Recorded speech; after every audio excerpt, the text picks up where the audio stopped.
They'll be calling you a radical.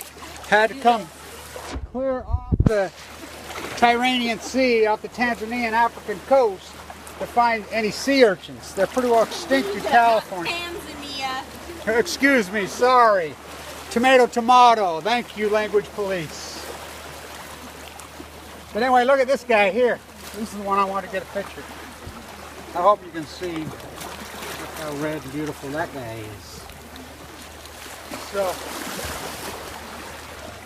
there's actually a little few fish here too. How beautiful the black ones. Wow, wow, wow, wow. So I've declared, Kevin Blanch, I've declared the purple California sea urchin maybe extinct. I don't want to use the word extinct, but they might be because I walked the whole coast, all of it. I never found one.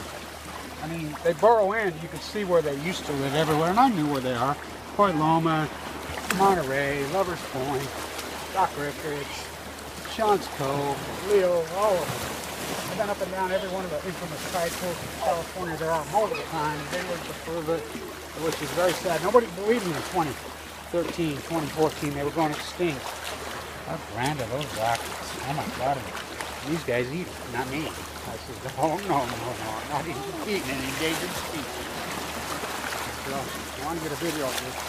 So, I had to come halfway around the world off the African coast.